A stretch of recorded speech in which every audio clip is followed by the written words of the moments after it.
Selamat pagi semuanya. Kali ini kami akan menjelaskan apa itu program studi sistem informasi dan juga apa saja yang ada di dalam program studi sistem informasi. Yang pertama, kita mulai dari pengertian dan juga sejarah. Program studi sistem informasi adalah program studi di perguruan tinggi yang menawarkan pendidikan mengenai pengembangan, manajemen, dan penggunaan sistem informasi dalam sebuah organisasi. Program studi sistem informasi bertujuan untuk menghasilkan lulusan yang mampu merancang, membangun, dan mengelola sistem informasi yang efektif dan efisien untuk organisasi, serta memiliki kemampuan untuk memahami dan menyelesaikan masalah bisnis dengan menggunakan teknologi informasi. Program studi sistem informasi yang berdiri pada tanggal 24 April 2002 yang untuk pertama kalinya mendapatkan pengakuan dengan akreditasi B dari BAN PT. Dalam perjalanannya, program studi sistem informasi melakukan pengembangan program baru. Selain kelas reguler, terdapat juga kelas internasional dan juga kelas alih jalur. Visi keilmuan program studi sistem informasi menjadi program studi sistem informasi yang unggul pada bidang ekonomi kreatif dan ICT berbasis entrepreneurship pada tahun 2030. Visi yang pertama, menyelenggarakan pendidikan tinggi kelas dunia di bidang ekonomi kreatif berbasis entrepreneurship. Kedua, melaksanakan penelitian dalam bidang ekonomi kreatif berkualitas dunia yang dapat berperan meningkatkan daya saing nasional. Ketiga, menyelenggarakan pelayanan pengabdian kepada masyarakat secara profesional dalam rangka ikut memecahkan persoalan dunia maupun nasional, terutama dalam bidang ekonomi kreatif.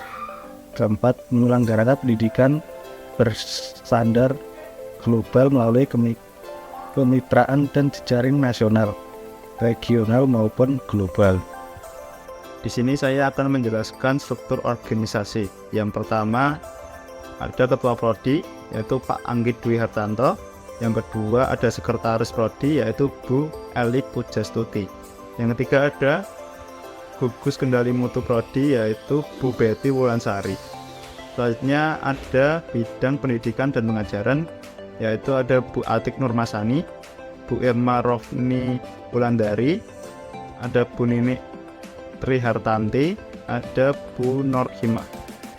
Lalu di bidang penelitian dan pengabdian masyarakat ada Pak Yoga Pristanto, lalu ada Pak Agus Faturrahman, ada Bu Acima Sidauruk, lalu ada Bu Erni Seniwati, lalu ada Pak Hendra Kurniawan, ada Pak Afrik Aminuddin, yang terakhir ada Bu Sumarniadi.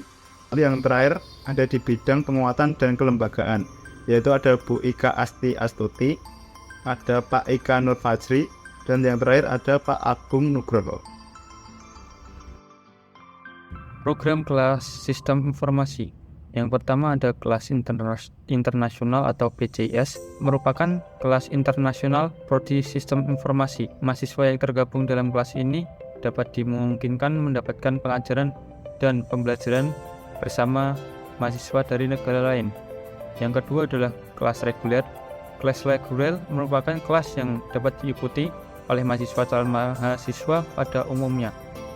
Calon mahasiswa SMA maupun SMK dengan jurusan non-komputer yang dapat memilih program ini jika memenuhi syarat. Konsentrasi Digital Business and Fintech, sistem informasi yang mendukung kegiatan bisnis secara digital, yang mengubah aktivitas bisnis offline menjadi aktivitas bisnis secara online dari sisi transaksi maupun pembayaran atau digital payment. Bisnis digital adalah kegiatan bisnis yang memanfaatkan teknologi untuk menciptakan suatu produk atau memasarkannya. Dalam implementasinya, bisnis digital tidak hanya terkait dengan penjualan produk perangkat lunak saja, tetapi semua jenis usaha yang menjual produk secara online, baik menggunakan website atau aplikasi. Perkembangan bisnis digital merambah pada bisnis intelligence yang melibatkan machine learning, kecerdasan buatan, dan blockchain. Melalui digital bisnis, mahasiswa akan mampu menghasilkan produk yang terkait dengan transaksi bisnis digital berbasis ekonomi kreatif. Profesi mahasiswa yang mempelajari konsentrasi ini adalah: pertama, web atau mobile developer; kedua, database administrator atau DBA; tiga, marketing analisis; 4, web administrator; Kelima, sistem analisis. 6. Project Manager IT.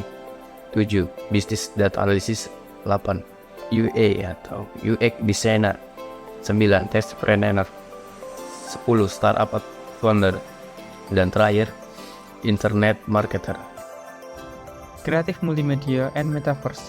Multimedia kedepannya digunakan sebagai media komunikasi interaktif dan nyata.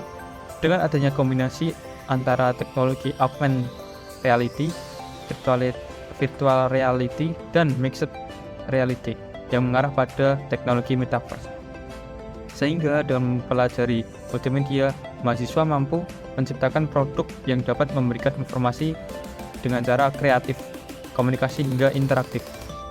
Prosesi mahasiswa yang dapat diciptakan melalui konsentrasi ini adalah graphic designer, UI UX designer, foto atau videographer, audio atau video editor, 2D atau 3D animator, kemudian content creator, AR VR, MR developer, technopreneurship.